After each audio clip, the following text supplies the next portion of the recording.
Morning dear students, welcome back. आज हम लोग मोशन इन अ प्लेन पढ़ने वाले हैं।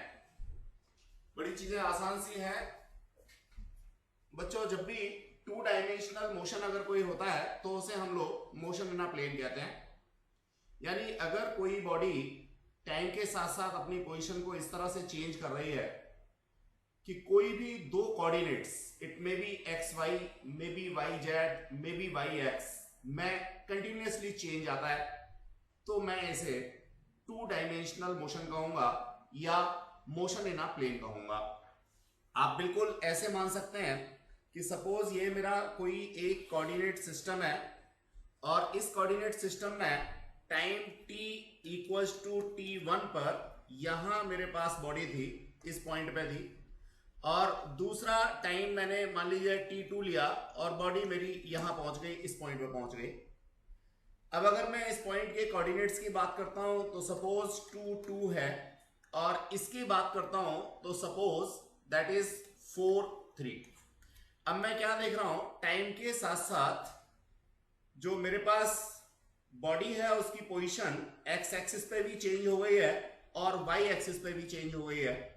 तो मैं इस तरह के मोशन को कहूंगा टू डायमेंशनल मोशन या मोशन इन अ प्लेन। अब देखो बच्चों, नो डाउट अगर मैं इसको थोड़ा सा और एलोबरेट करना चाहूं तो देखिए पोजीशन वेक्टर फर्स्ट पोजीशन के लिए ये होगा जिसे मैं r1 कह सकता हूं, और r1 वेक्टर को मैं कुछ इस तरह से लिखना चाहूंगा 2i cap plus 2j cap. इसी तरह से जो दूसरी पोजीशन होगी वो दूसरी पोजीशन ये वाली होगी।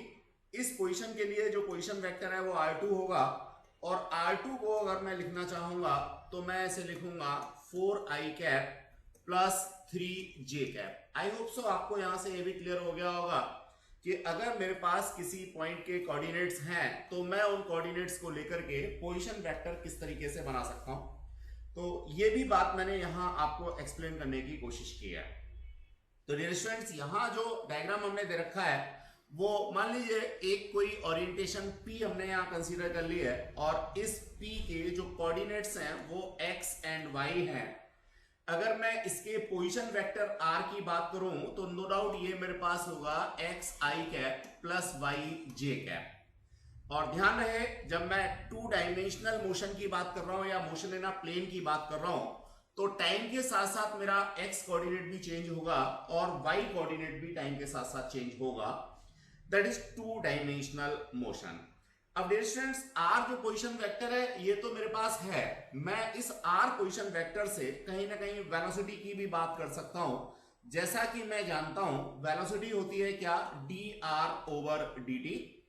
तो बच्चों dr ओवर dt को मैं यहां लिख सकता हूं dx ओवर dt, यानी टाइम के साथ मेरा x चेंज हो रहा है। i इसका डायरेक्शन है तो मैं एज इट इज लिख दूंगा, प्लस y की बात करूंगा that is dy over dt, और अगेन यहां पे j मेरे को लिखना होगा। डियर स्टूडेंट्स, चूंकि मेरा v जो है, वेलोसिटी जो है, वो दो अलग अलग टर्म से बन रहा है, एक x एक्सिस के टर्म से बन रहा है, एक y एक्सिस के टर्म से बन रहा है। तो मैं यहां ऐसा भी लिख सकता हूं velocity at x axis equals to dxi cap over dt as well as vy equals to dyj cap over dt। तो बच्चों इस तरह से मेरा वेलोसिटी का रेक्टेंगुलर कंपोनेंट्स के टर्म्स में भी मेरे को कॉन्सेप्ट मिल जाता है। अगर मैं इसको यही थोड़ा सा और आगे एलोबरेट करना चाहूं तो इजीली कर सकता हूं, क्या एक्सेलरेशन निकाल सकता हूं। जब टू डायमेंशनल मोशन की बात मैंने की, टू डायमेंशनल मैंने किसी पोजीशन वेक्टर को रिप्रेजेंट किया, टू डायमेंशनल मैंने वेलोसिटी वेक्टर को रिप्रेजेंट किया, तो अब मैं एक्सेलरेशन को भी यहां पे टू डायमेंशनली रिप्रेजेंट कर सकता हूं। कैसे? मेरे को सीधा सीधा लिखना होगा acceleration ax equals to dvx over dt। तो बच्चों देखो dvx, vx मेरे पास ये है तो मैं इसे लिख सकता हूं d ओवर dt, ब्रैकेट के अंदर यहां पे वेलोसिटी vx की वैल्यू मैं वहां से पिक करता हूं, that is dx i cap over dt। इसको मैं यहां लिख सकता हूं बच्चों d2 over D T square that is x I cap. तो इस तरह से मैंने ए एक्स की वैल्यू निकाली। बिल्कुल इसी तरह से मैं ए वाई को भी लिख सकता हूं और मेरे पास ए वाई होगा D two over D T square Y J cap, यानी डबल डिफरेंशिएशन ऑफ वाई मेरे को क्या देगा, ए वाई देगा, और डबल डिफरेंशिएशन ऑफ एक्स जो कि पोजीशन को रिप्रेजेंट कर रहा था वो मेरे को एक्सेलरेशन एट एक्स एक्सिस देगा।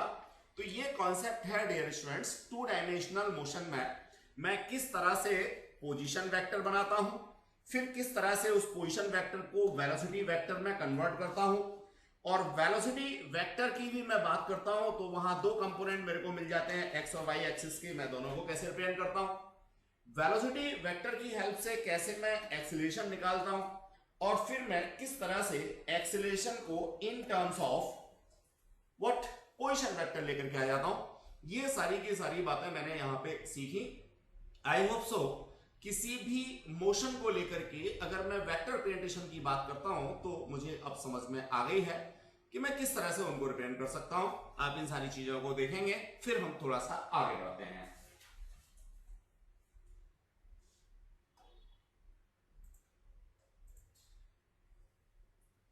स्टूडेंट्स, जितना मैंने अभी आपको एक्सप्लेन किया था वही सारी चीजें यहाँ पे मेंशन कर रखी हैं, बस थोड़ा सा अंतर यहाँ लिमिट का है। देखिए ये लिमिट के बारे में मैं जरूर आप लोगों को समझाना चाहूंगा। Delta T tends to zero. देखिए हम लोग यहाँ इंस्टेंटेनियस वेलोसिटी की बात कर रहे हैं, यानी पर्टिकुलर किसी इंस्टेंट पर बात कर रहे हैं, पर्टिकुलर किसी स्मॉल टाइम ड्यूरेशन के लिए बात कर रहे हैं। इसलिए हम लोगों ने यहाँ पे जो डेल्टा टी है, चेंज इन टाइम है, उसको बिल्कुल माइन्यूट लिया हुआ है, नियर टू जीरो लिया हुआ है। तो देखिए इंस्टेंटेनियस वेलोसिटी का जब कॉन्सेप्ट होता है, स्पेशली इंस्टेंटेनियस वेलोसिटी हम कब लेते हैं, इंस्टेंटेनियस वेलोसिटी तब लेते हैं जब हमारी वेलोसिटी चेंज हो रही हो टाइम के साथ साथ, या तो उसका मैग्नीट्यूड चेंज हो रहा हो या तो डायरेक्शन चेंज हो रही हो, तब हम लोग इंस्टेंटेनियस वेलोसिटी लेते हैं। बिल्कुल इसी तरह से अगर हमारी वेलोसिटी चेंज हो रही है, एक्सेलरेशन की बात हम करेंगे तो एक्सेलरेशन को भी हम लोग इंस्टेंटेनियस या एवरेज एक्सेलरेशन के टर्म्स में ले सकते हैं। तो बच्चों जब मुझे इंस्टेंटेनियस वेलोसिटी दिखानी होती है तो मैं लिमिट्स टेंड्स टू जीरो लिखता हूं। बिल्कुल इसी तरह से एक्सेलरेशन की बात करूंगा तब भी मैं इसी तरह से लिमिट्स टेंड्स टू जीरो लूंगा। और अगर मेरे पास एवरेज एक्सेलरेशन है, एवरेज वेलोसिटी है, तो वहां मेरे को लिमिट टेंड्स टू जीरो लेने की जरूरत नहीं है। वो मैं तभी लूंगा जब मेरे पास कांस्टेंट वेलोसिटी होगी या कांस्टेंट एक्सेलरेशन होगा। That is a concept regarding to. तो डियर स्टूडेंट्स ये सारा का सारा मैंने यहाँ पे आप लोगों को लिख करके दिखाने की कोशिश की। एक बात और देखिए, बेसिकली है क्या, जब मैं Vx की बात करता हूं तो कहीं ना कहीं ये इस डायरेक्शन में है, जब मैं Vy की बात करता हूं तो डियर स्टूडेंट्स ये Vy कहीं ना कहीं इस डायरेक्शन में है, दोनों रेक्टेंगुलर कंपोनेंट्स हैं। अब मुझे अगर Vx और Vy को लेकर के रिजल्टेंट निकालना हो तो मैं इजीली क्या कर सकता हूं, या तो इसमें पाइथागोरस थ्योरम लगा सकता हूं, या तो इसमें पैरेललोग्राम लॉ लगा सकता हूं, या तो मैं इसमें ट्रायंगल लॉ लगा सकता हूं। तो देखिए मैं सबसे आसान यहाँ पे पैरेललोग्राम लॉ की बात करूंगा, ये पैरेललोग्राम पूरा करूंगा और ये मेरे पास रिजल्टेंट वेलोसिटी आ गई। और ये रिजल्टेंट वेलोसिटी मैं निकाल सकता हूं square root Vx square plus Vy square plus, सब लोग जानते हैं यहाँ पे 2Vx Vy cos 90 आने वाला है, बिकॉज ऑफ ये रेक्टेंगुलर कंपोनेंट थे तो इनके बीच में 90 डिग्री एंगल होता है। अब cos 90 की वैल्यू जीरो होती है, इसलिए वाला टर्म क्या हो गया, जीरो हो गया। और मैंने वेलोसिटी का मैग्नीट्यूड कुछ इस तरीके से दे दिया। ध्यान रहे डियर स्टूडेंट्स, ये वेलोसिटी का मैग्नीट्यूड है। अगर मुझे रिजल्टेंट वेलोसिटी की क्या देनी है, डायरेक्शन देनी है, तो डायरेक्शन देने के लिए फर्स्ट वेक्टर के साथ ये बनने वाला एंगल मेरे को मेंशन करना होगा। मान लीजिए मैं इस एंगल को फाई कह देता हूं, तो मैं यहां डायरेक्शन के लिए दूंगा क्या, tan ऑफ फाई। फॉर्मूला आपको याद होगा, पीछे हम लोग पढ़ चुके हैं क्या, sign component of second vector. Second vector क्या है, Vy है, तो मैं यहां पे लिखूंगा Vy sign theta over first vector. First vector क्या है मेरा, Vx है, plus cos component of second vector that is Vy cos theta. तो ये फॉर्मूला भी आपको याद आ गया होगा। इस तरह से मैं रिजल्टेंट वेलोसिटी की डायरेक्शन भी प्रोवाइड कर सकता हूं with the help of this one. तो बच्चों ये मेरा बेसिकली मोशन इन 2 डायमेंशन पढ़ने का जो एस्पेक्ट था उसमें कुछ चीजें मैंने यहाँ कोशिश की जानने की, आपको समझाने की। तो मैं समझता हूँ ये सब बातें समझ में आ गई होंगी, कैसे आप वेलोसिटी निकाल सकते हैं, कैसे आप डायरेक्शन निकाल सकते हैं। ये सब रिपीटेशन है एक तरीके से, सारी चीजें हम लोग पहले ही पढ़ चुके हैं। चलिए अब मैं आगे बढ़ना चाहूंगा डियर स्टूडेंट्स। इंस्टेंटेनियस एक्सीलरेशन का concept I have already explained it, इसमें मुझे नया कुछ भी नहीं कराना, सिर्फ ये बात समझानी है कि जब मेरा एक्सीलरेशन वेरिंग होता है तो मुझे इंस्टेंटेनियस का ही कॉन्सेप्ट लेना चाहिए, और उसमें जो मैं टाइम लेता हूं dv ओवर dt जो मैं करूंगा, या delta v over delta t जो मैं करूंगा, उसमें डेल्टा t को मेरे को बिल्कुल छोटा लेना होगा। अब मैं आगे बढ़ना चाहूंगा डियर स्टूडेंट्स। आगे है मेरा यूनिफॉर्म वेलोसिटी का कॉन्सेप्ट। जब यूनिफॉर्म वेलोसिटी की बात मैं करूंगा तो उसमें बड़ा सिंपल सा, मेरे को डेल्टा t जो है वो 0 नहीं लेना है। इस एक्सप्रेशन को मैं आपको फर्दर एक्सप्लेन करना चाहूंगा। अगेन इसमें नया कुछ भी नहीं है, वही चीजें हैं जो हम पहले पढ़ के आए हैं। देखिए डियर स्टूडेंट्स, मैं यहाँ अगेन एक डायग्राम बनाता हूं। ये मेरे पास था, यहाँ पे सपोज मेरा r था और इनिशियली r इक्वल्स टू 0 मैंने ओरिजिन पे कंसीडर कर रखा है डियर स्टूडेंट्स। तो ये r चूंकि टाइम का वेरिएबल है, यानी r मेरा टाइम के साथ साथ चेंज हो रहा है, इसलिए मैं इस चीज को लिखता हूं r ब्रैकेट के अंदर t। पहले वाला जो था वो मेरा कहां था, ओरिजिन पे था। ओरिजिन पे था तो ये मेरा t के ऊपर डिपेंड नहीं कर रहा है, एक तरीके से रेस्ट में था। वेलोसिटी की बात करता हूं तो that is final position, that is initial position. Final position में से इनिशियल पोजीशन को मैंने सब्ट्रैक्ट किया, टाइम से डिवाइड किया। यहां पे t इक्वल्स टू 0 है इनिशियल पोजीशन पे, और फाइनल पोजीशन पे t equals to t consider कर रखा है, इसलिए हम लोगों ने लिखा है t माइनस 0। तो v equals to rt minus r0 t minus 0। ध्यान रहे each and everything is in vector notation. मैं इसको एक इक्वेशन की फॉर्म में लिख सकता हूं, that is rt equals to r0 plus vt। तो दैट इज अ कॉन्सेप्ट। अगर मैं देखूं तो ये कुछ नई चीज नहीं है बच्चों, ये है आप लोगों ने पढ़ रखा है क्या, distance equals to what, speed into time. अब इसी को मैंने यहां लिखा displacement equals to velocity into time. तो डियर स्टूडेंट्स ये वेक्टर नोटेशन है, वेलोसिटी है। ये यहाँ पे इनिशियल मेरे पास 0 था, इसलिए इसमें वेक्टर लगाए ना लगाए कोई फर्क नहीं पड़ता। ये मेरे पास r क्या है, डिस्प्लेसमेंट है। ब्रैकेट में t लिखे होने का सीधा साधा मतलब ये है कि ये सब t के डिपेंडेंट है, टाइम के ऊपर डिपेंड कर रहे हैं। जैसे जैसे टाइम चेंज होगा इनकी वैल्यू चेंज होती है या हो सकती है। That is the concept regarding to representation. अब इसी तरह से अगर मैं रेक्टेंगुलर कंपोनेंट के टर्म्स ऑफ वेलोसिटी को फर्दर कहता हूं तो ये velocity v equals to vxi plus vyj, और इसका मैग्नीट्यूड निकालता हूं तो again v equals to vx square plus vy square.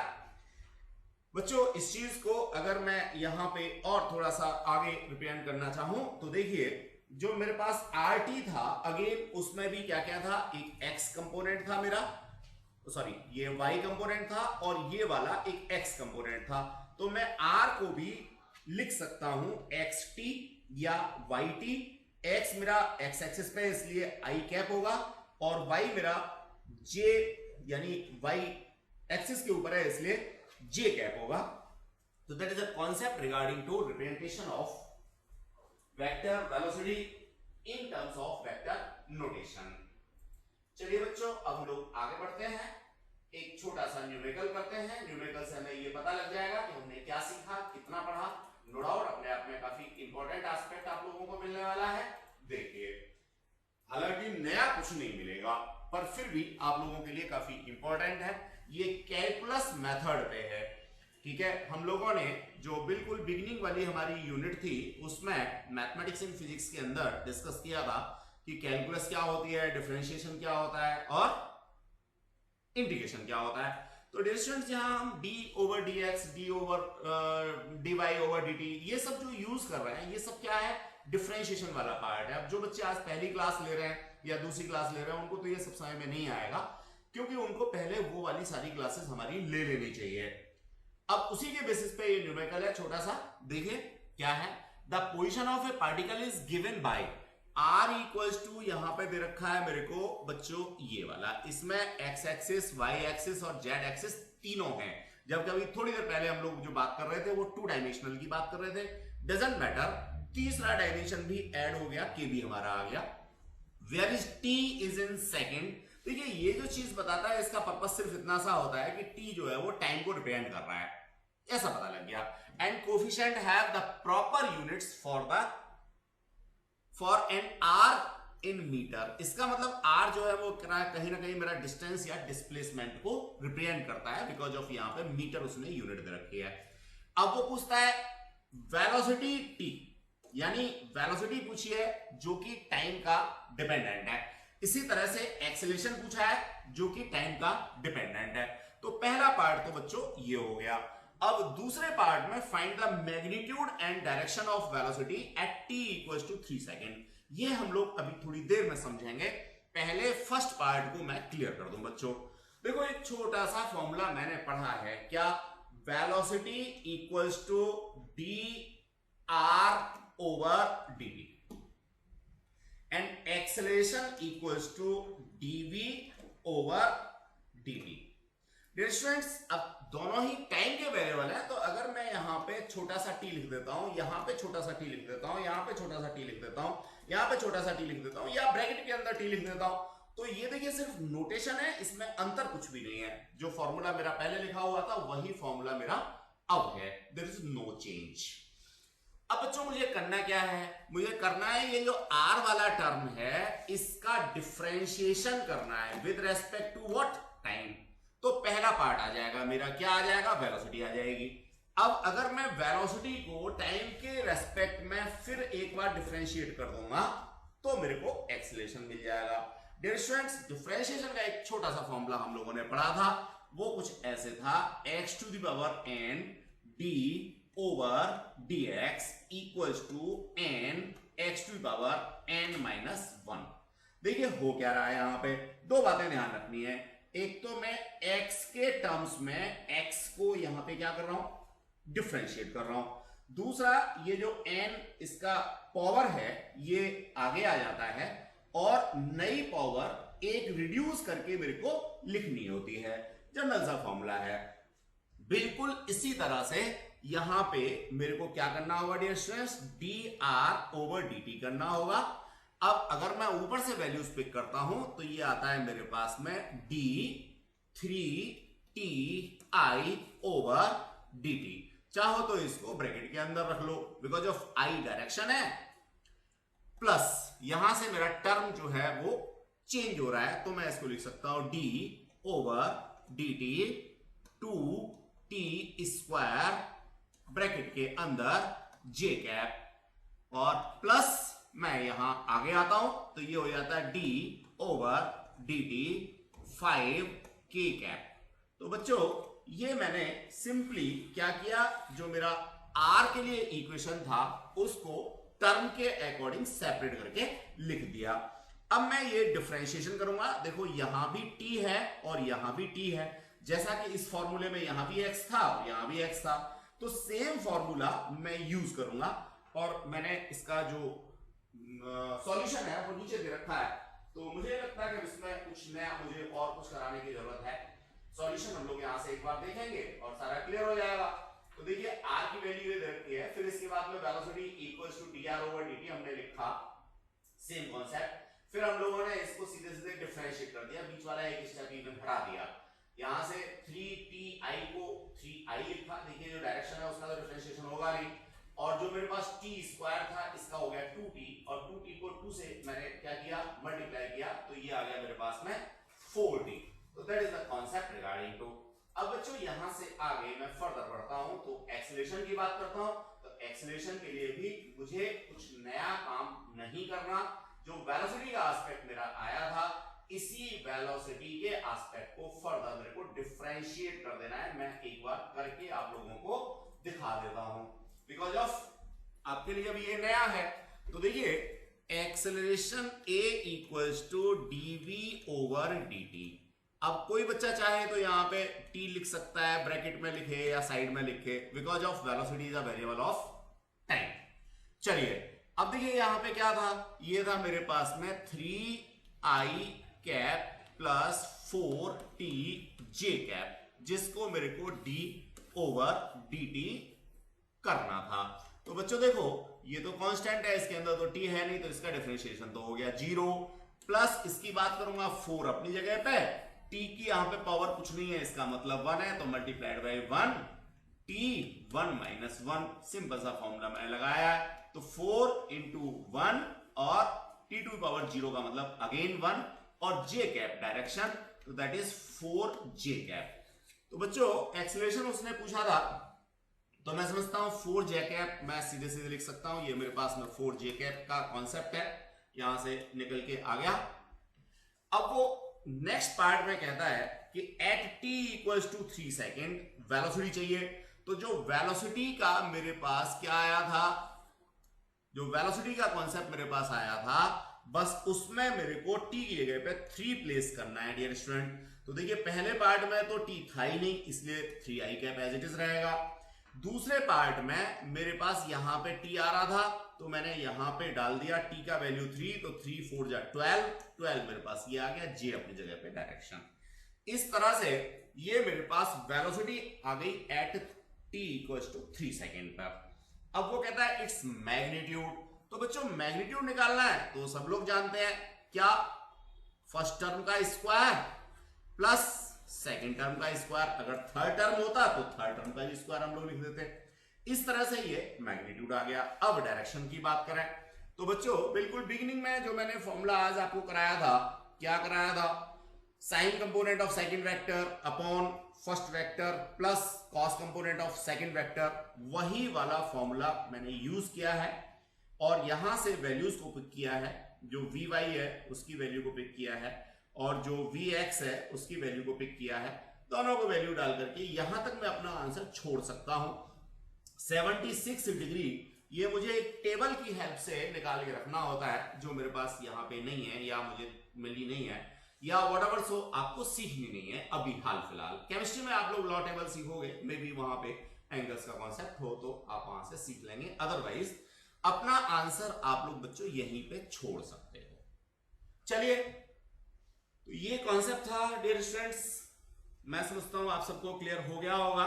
अब थोड़ा सा रिजेंबल करने में हो सकता है किसी स्टूडेंट को प्रॉब्लम हो, वो भी ऐसे स्टूडेंट को जिसने अभी ज्वाइन किया है, बिकॉज ऑफ पीछे हम काफी सारी चीजें छोटी छोटी, कोई बहुत बड़ी चीज नहीं है, अगर आप तरीके से करेंगे तो 10-12 घंटे में पीछे की सारी चीजें खत्म हो सकती हैं, करेंगे तो होगा, करने से ही, बिना किए तो कुछ नहीं होने वाला। तो डियर स्टूडेंट्स ये कॉन्सेप्ट था, तो मैं समझता हूं क्लियर हो गया होगा आपको।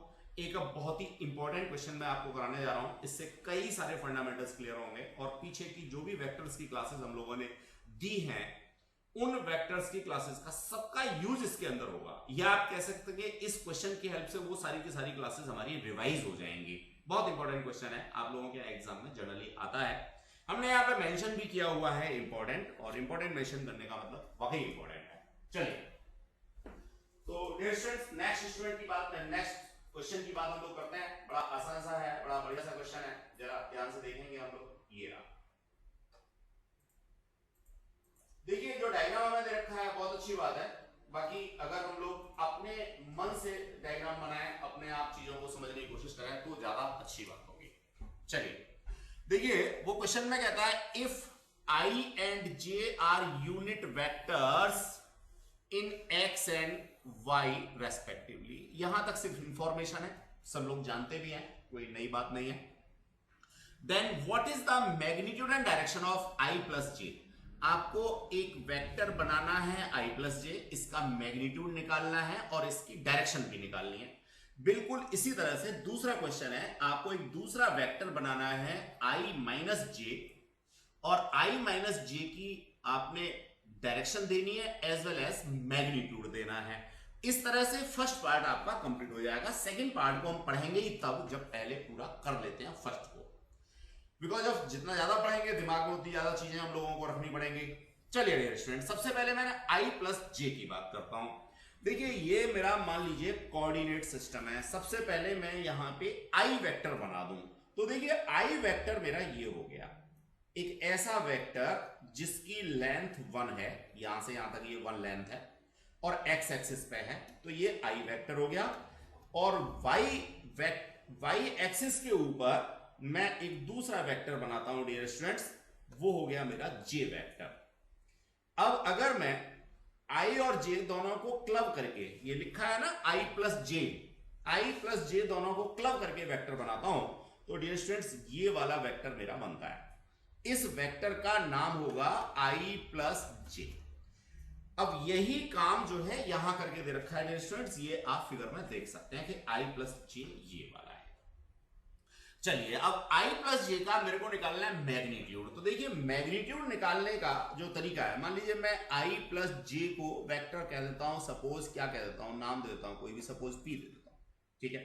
तो p का जो मैग्नीट्यूड होगा वो होगा स्क्वायर रूट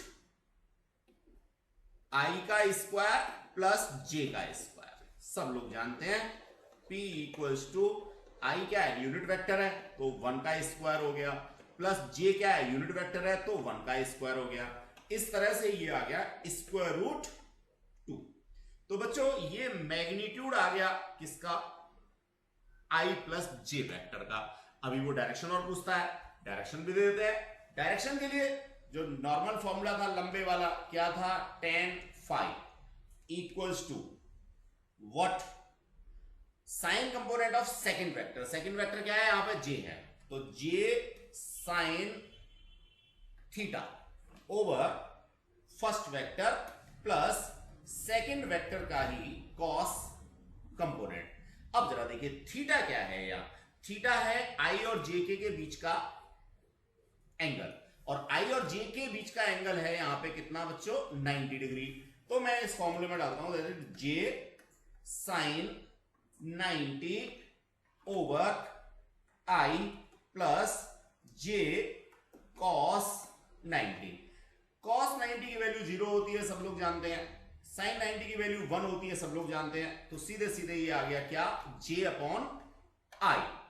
तो बच्चों ये मेरे पास आया tan phi इक्वल्स टू, मैं यहां पे ऊपर लिखता हूं, tan phi equals to j over i। j का मैग्नीट्यूड 1 होता है, i का मैग्नीट्यूड 1 होता है, तो ये आ गया tan phi इक्वल्स टू 1। बस मेरा आंसर यही खत्म हो गया। वैसे यहां से आगे की बात भी आसान है, क्या tan में जो 1 वैल्यू होती है वो 45 डिग्री के लिए होती है। अब ये 45 डिग्री phi की वैल्यू आ गई, वो भी कहां से, फर्स्ट वेक्टर से। तो फर्स्ट वेक्टर से यहां से 45 डिग्री पर होगा ये i प्लस j वाला वेक्टर, 45 डिग्री पर होगा i plus j vector. Dear students बिल्कुल इसी तरह से i माइनस j के बारे में हम लोगों को डिस्कशन देना है, i माइनस j के बारे में बात करनी है। आप इसको एक बार देख लीजिए, नीचे सॉल्यूशन तो सारा दे ही रखा है हमने, ये देखिए। अब i माइनस j की अगर मैं बात करने लगता हूं, तो i माइनस j की जो चीजें हैं वो बड़ी आसान सी हैं। देखो बच्चों i वेक्टर तो अपनी जगह पे यूनिट वेक्टर है, अपनी ही जगह पे ये वाला होगा ही होगा, लेकिन जो j वेक्टर है, अब j वेक्टर यहां आएगा, माइनस का j कह रहा है वो, तो माइनस का j यहां पे आएगा। अब इसमें डिस्प्लेसमेंट लॉ लगा लो या पैरेललोग्राम लॉ लगा लो, आपकी मर्जी है, कुछ भी लगा लो। तो ये जो है आपके पास में पैरेललोग्राम बन गया। अब इस पैरेललोग्राम में आपके पास i माइनस j वेक्टर यहां पे होगा, और i माइनस j की जो डायरेक्शन है डियर स्टूडेंट्स, वो निश्चित रूप से फर्स्ट वेक्टर से मुझे देनी है। तो फर्स्ट वेक्टर से एंटी क्लॉकवाइज ये डायरेक्शन में दे सकता हूं, क्योंकि मैं ट्रिग्नोमेट्री पढ़ के आया हूं, तो ऑब्वियसली मैं अगर एंटी क्लॉकवाइज जाता हूं, जो एंगल मेजरमेंट है, तो वही मेरा तरीका ये वाला बिल्कुल सही है अपने आप में। लेकिन कोई स्टूडेंट यहां से ऐसे करके क्लॉकवाइज बीटा एंगल दे करके भी दे सकता है, उसको बताना होगा beta angle from x axis in clockwise direction, तो ऐसा लिखना होगा। या डायग्राम के ऊपर आपने मेंशन कर रखा है, तो इतनी सारी लैंग्वेज लिखने की जरूरत नहीं है, आप लिख लीजिए डायरेक्शन अकॉर्डिंग टू डायग्राम। तो यहां पे बीटा आपने रिप्रेजेंट कर रखा है, फॉर्मूला वही लगाना है, मैग्नीट्यूड वैसे ही निकालना है, तो सब कुछ सेम आएगा। बस अंतर क्या होगा, ऊपर ये 45 ये ऐसे आ रहा था, और नीचे 45 ये ऐसे आएगा। बस ऊपर वाला क्लॉकवाइज एंटी क्लॉकवाइज में है, नीचे वाला क्लॉकवाइज में होगा। तो डियर स्टूडेंट्स ये कॉन्सेप्ट था, मैं समझता हूं आपको क्लियर हो गया होगा। अब जो खास बात है वो है हमारी इसके सेकंड पार्ट को, बी पार्ट को लेकर के देखते हैं जरा क्या है, उसको पढ़ते हैं और उसको करने की कोशिश हम लोग स्टूडेंट्स करते हैं। चलिए देखिए वो क्या कहता है सेकंड पार्ट में, find the component of a equals to 2i plus 3j along direction I plus j and I minus j। Dear students, no doubt इस क्वेश्चन में भी आपको दो पार्ट दे रखे हैं, तो दोनों ही पार्ट आपको करने हैं। पहले मैं फर्स्ट पार्ट की बात कर रहा हूं और फर्स्ट पार्ट को समझाऊं उससे पहले कुछ बातें मैं और सीखने की कोशिश करूंगा।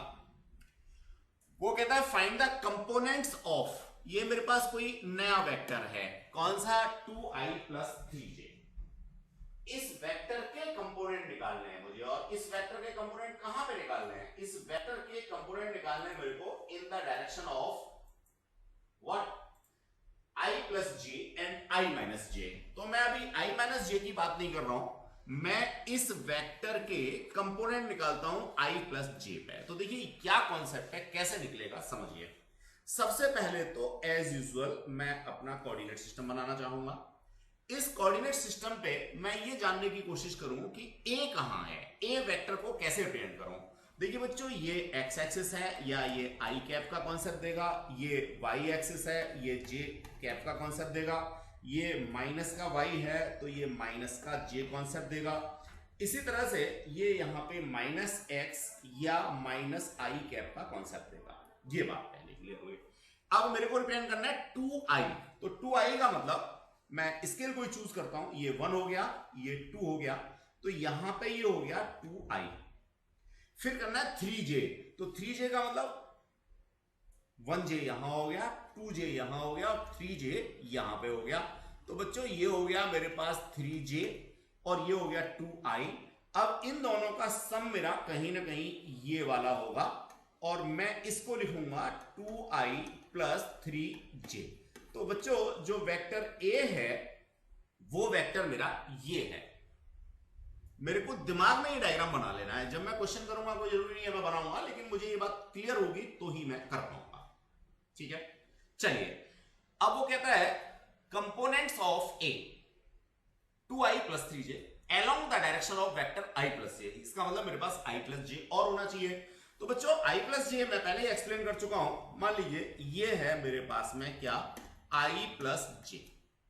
अब dear students i plus j जो वेक्टर है और जो 2i plus 3j वेक्टर है, मान लीजिए इनके बीच में बनने वाला एंगल है थीटा। तो मुझे करना क्या है, मुझे बड़ा सिंपल सा काम ये करना है कि इसका एक कंपोनेंट या इसका रिजोल्यूशन इसके ऊपर लाना है, इस वेक्टर का रिजोल्यूशन इसके ऊपर लाना है। तो देखिए वेक्टर a का रिजोल्यूशन i plus j के ऊपर क्या होगा, बड़ी सिंपल सी बात है, that must be a cos theta. ये होगा जी, बोलो भाई, ये बात सबको समझ में आ गई, कहीं को दिक्कत? तो ये मेरे को काम यहां पे करना है। अच्छा अब ये तो मेरे पास कंपोनेंट आ गया, लेकिन इस कंपोनेंट की डायरेक्शन क्या होगी, जल्दी बोलिए कंपोनेंट की डायरेक्शन क्या होगी। ऑब्वियसली कंपोनेंट की डायरेक्शन होगी यही वाली i plus j की। तो मैं इस i plus j को मान लीजिए b वेक्टर कह देता हूं, क्या कह देता हूं, b वेक्टर कह देता हूं। तो मैं यहां पे लिखूंगा b कैप। तो देखिए मैंने मैग्नीट्यूड तो a cos थीटा लिख दिया और डायरेक्शन b कैप दे दी।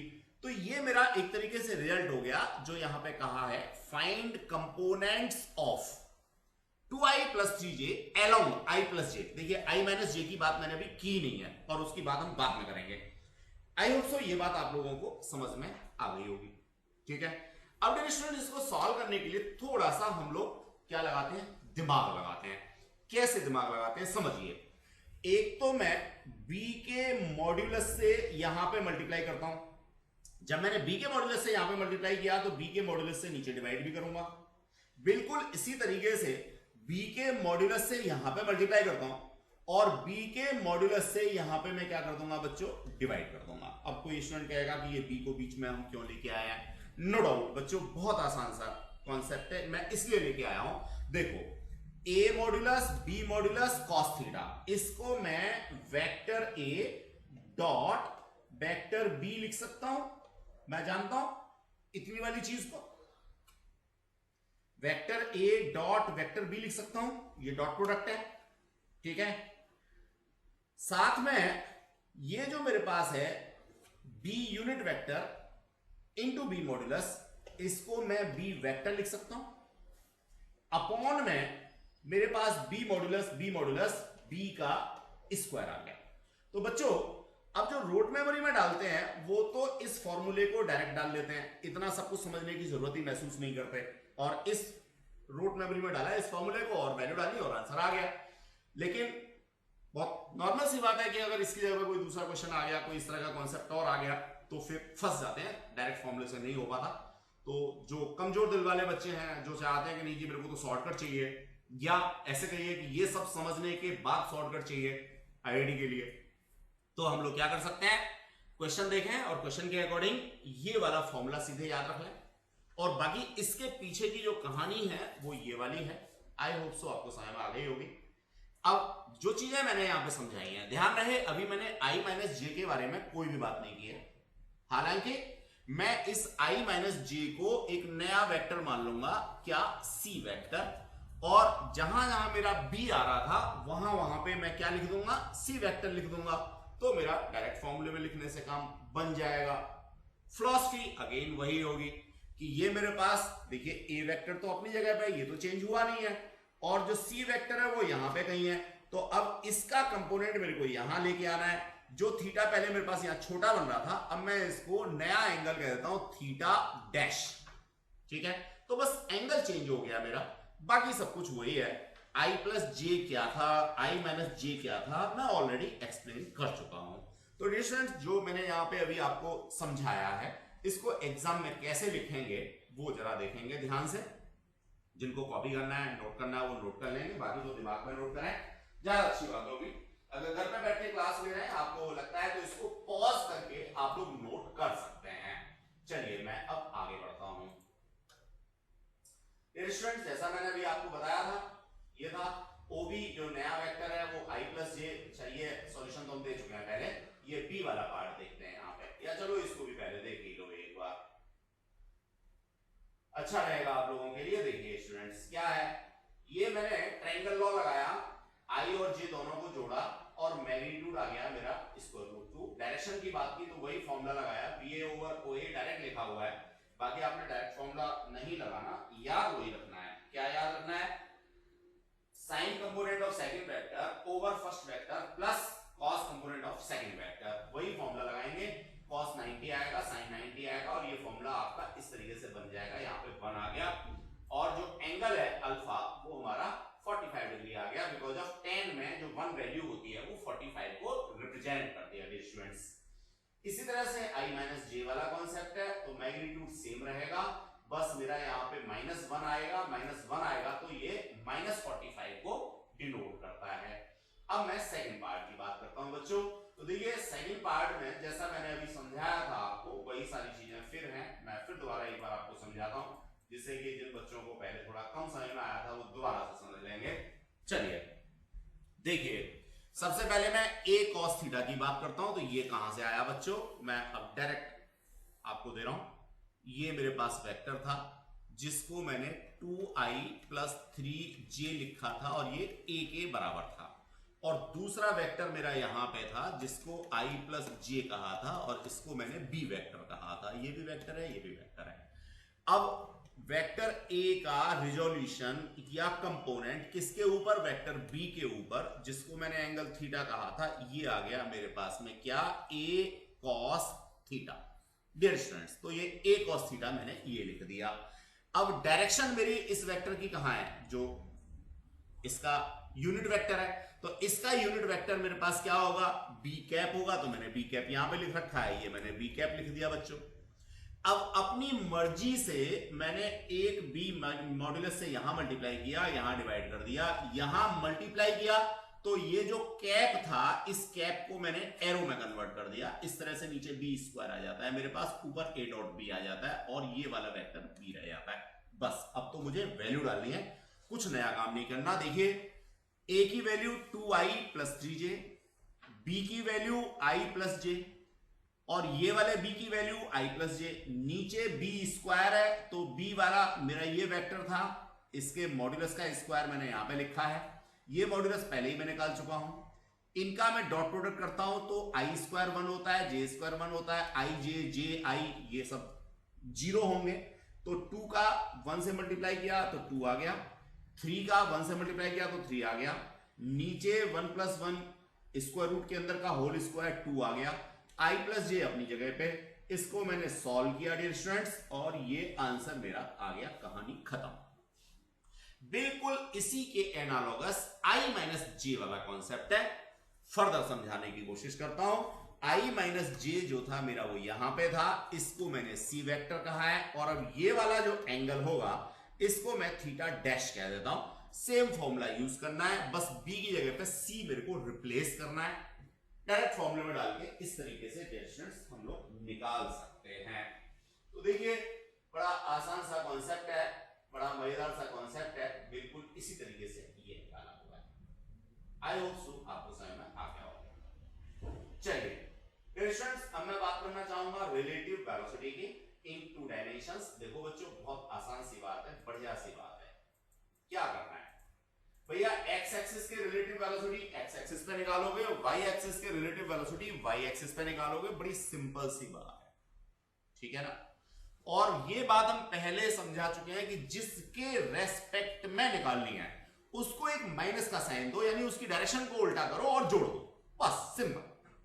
मान लीजिए हमारे पास में 2 वेक्टर हैं, ए वेक्टर है भाई, ऑब्जेक्ट ए की वेलोसिटी है, इसका मतलब वेलोसिटी ऑफ ए वेक्टर हो गया। इसी तरह से कोई ऑब्जेक्ट बी है जिसकी वेलोसिटी वी है, तो वी वी ये भी मेरे पास वेक्टर हो गया। अब मुझे निकालना है relative velocity of object A with respect to, किसके रेस्पेक्ट में, बी के रेस्पेक्ट में। तो मैं बी को माइनस का साइन दूंगा और ऐड कर दूंगा, वही मैंने कर रखा है, बी को माइनस का साइन दिया और ऐड कर दिया। अब इसके उल्टा देखिए, relative velocity of B with respect to A, तो मैं ए को माइनस का साइन दूंगा, ये मैंने ए को माइनस का साइन दे रखा है और ऐड कर दिया। Simple concept.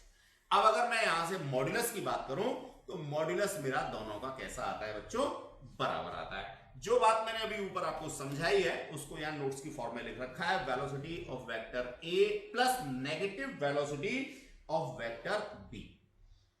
जिसके रेस्पेक्ट में निकालना है उसको एक माइनस का साइन दो और ऐड कर दो। That is the concept regarding to relative velocity. अब आगे बढ़ेंगे डियर स्टूडेंट्स हम लोग। रेन एंड मैन का case, again a very important aspect, numerical आप लोग अपने आप से करेंगे, बस मैं आपको ये समझा रहा हूं कि ये केस आपको रिजॉल्व कैसे करना होता है।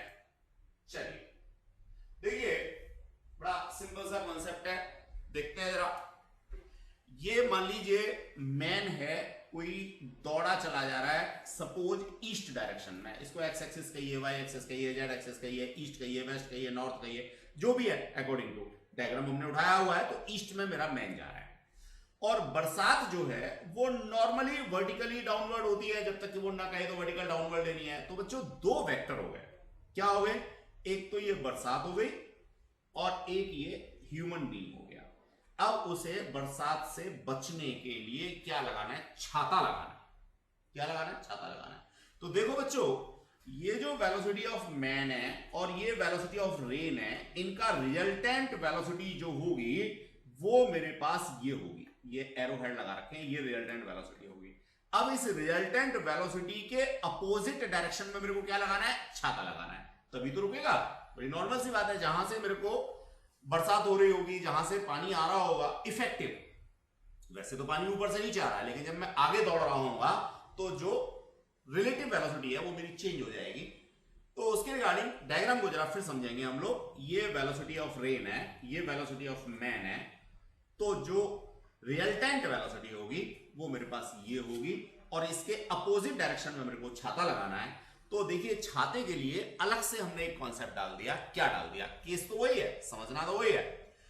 Man should hold umbrella in the direction of relative velocity of rain with respect to man. ये बात ध्यान रखनी है, छाता कहां पकड़ेगा, वो relative velocity of rain with respect to man, वहां छाता पकड़ेगा। ठीक है, तो समझने के लिए पहले मेरे को रिजल्टेंट वेलोसिटी निकालनी है, रिजल्टेंट वेलोसिटी के अपोजिट डायरेक्शन में छाता पकड़ना है, या सीधे सीधे मैं रूट मेमोरी में ऐसे डाल लूं, कैसे, relative velocity of rain with respect to man, ये निकाल के मेरे को देना है। अब बहुत आसान सी बात है, मेरे को मैन के रेस्पेक्ट में निकालना है, तो मैन की वेलोसिटी इधर थी, मैंने इसको माइनस का साइन दिया, तो ये आ गया वेलोसिटी ऑफ मैन इस तरफ, और वेलोसिटी ऑफ रेन अपनी जगह पे, यहां से यहां गिराओ या यहां से यहां गिराओ, डायरेक्शन तो चेंज की नहीं है, डिस्प्लेसमेंट लॉ लगाया है। तो मैंने क्या किया, पैरेललोग्राम लॉ को यूज किया, और ये वाला मेरे पास क्या निकल के आ गया, रिलेटिव वेलोसिटी निकल के आ गई, किसकी, रेन की, किसके रेस्पेक्ट में, मैन के रेस्पेक्ट में, यही मुझे बतानी है। अब जहां तक एंगल की बात है बच्चों, तो मेरे पास दो ऑप्शन होते हैं, या तो मैं जो है हॉरिजॉन्टल से ये एंगल ये वाला दूं, या मैं वर्टिकल से एंगल दूं। तो 99% केसेस में वर्टिकल के साथ एंगल देना होता है, तो इजीली मेरे को ये वर्टिकल के साथ ये वाला एंगल देना है, ये इसके सामने हो गया, तो वर्टिकल अपोजिट एंगल है, आप यहां से दे सकते हैं। यहां से अगर लिखेंगे बच्चों, तो tan theta is equals to, ये इसके सामने परपेंडिकुलर हो गया, ये परपेंडिकुलर किसके बराबर है, वेलोसिटी ऑफ मैन के मॉड्यूलस के बराबर है, और अपॉन बेस, ये बेस किसके बराबर है, वेलोसिटी ऑफ रेन के मॉड्यूलस के बराबर है। तो आप डायरेक्ट भी रूट मेमोरी में डाल सकते हैं, अदरवाइज तो जो वेक्टर सम हम लोगों ने पढ़ा था, वेक्टर्स का रिजल्टेंट हमने पढ़ा था, वेक्टर की डायरेक्शन निकालने का कॉन्सेप्ट पढ़ा था, उन सबको आप लोग फॉलो कर सकते हैं, डिपेंड्स ऑन यू। आईआईटी में सिलेक्शन उसी का होगा जिसको सारा कॉन्सेप्ट भी क्लियर होगा और डायरेक्ट फॉर्मूला भी याद होगा, ये बात ध्यान रखिएगा। ठीक है, सिर्फ फॉर्मूला याद होगा, कॉन्सेप्ट नहीं पता होगा, आईआईटी में सिलेक्शन नहीं हो सकता, मेडिकल में सिलेक्शन नहीं हो सकता। ठीक है, अगर आपको कॉन्सेप्ट सारा का सारा पता है और आपको डायरेक्ट फॉर्मूला याद नहीं है, तब भी आपका सिलेक्शन मेडिकल में या आईआईटी में नहीं हो सकता। तो बच्चों दोनों ही चीजें जरूरी हैं, पहले कॉन्सेप्ट क्लियर करना है, फिर डायरेक्ट फॉर्मूला मेरे को लर्न करना है। कॉन्सेप्ट इसलिए क्लियर करना है कि मेरे को एक्यूरेसी चाहिए, गलत होना ही चाहिए, किसी भी हाल में गलत नहीं होना चाहिए, और फॉर्मूला मेरे को डायरेक्ट इसलिए याद होना चाहिए क्योंकि मेरे को स्पीड चाहिए। अगर मैं फॉर्मूला याद किए बिना कॉन्सेप्ट के बेसिस पर करने बैठता हूं तो मुझे ज्यादा टाइम लगेगा। गेटिंग द कॉन्सेप्ट और नॉट? तो बच्चों मुझे टाइम भी सेव करना है और मुझे कॉन्सेप्ट भी एक्यूरेट देना है। एक्यूरेसी एंड व्हाट, प्रिसीजन कहोगे? नहीं, प्रिसीजन यहां पे मत कहो, स्पीड एंड एक्यूरेसी दोनों चीजें मुझे चाहिए तभी हो पाएगा। तो ये तो बिल्कुल एक ट्रेलर है, छोटा सा क्वेश्चन है।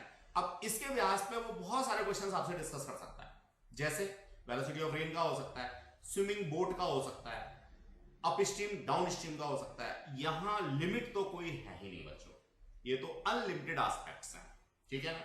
लेकिन जो कॉन्सेप्ट मैंने दिया है उसमें अगर थोड़ा सा भी दिमाग अपना लगाओगे तो एक भी क्वेश्चन बचेगा नहीं, सारे क्वेश्चंस को आप लोग इजीली सॉल्व कर पाओगे। That is the concept. चलिए, तो मैंने ये आपको मैन और अम्ब्रेला वाला केस बता दिया।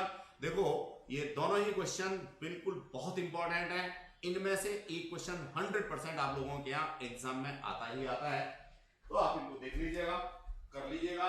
अब इसमें वैल्यू डाल करके जो आंसर निकालना है वो ये क्वेश्चन आगे हमने यहाँ पे डाल रखा है, ये रहा बच्चों। अच्छा नहीं है, चलो क्वेश्चन नहीं है, आप अपनी बुक से देख लेना, या जो असाइनमेंट हम लोगों ने दे रखा है उस असाइनमेंट में से कर लेना क्वेश्चन, ठीक है। बस इसमें वैल्यू डालने वाला है।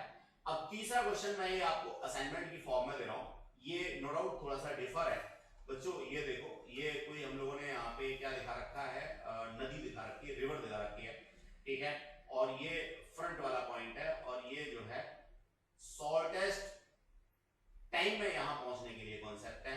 एक बार क्वेश्चन को पढ़ेंगे, करने की कोशिश करेंगे, नहीं आएगा then I will discuss concept. इसमें रिलेटिव एंड रिजल्टेंट वेलोसिटी का ही है। आई होप सो आप लोग इसको कर पाएंगे। बिल्कुल ऐसा ही क्वेश्चन बच्चों ये है। तो आपके पास असाइनमेंट में 3 क्वेश्चन हो गए आज। प्रोजेक्टाइल मोशन हम लोग तब शुरू करेंगे जब हमारा ये कॉन्सेप्ट क्लियर हो जाएगा। Thank you dear students, god bless you. आज की क्लास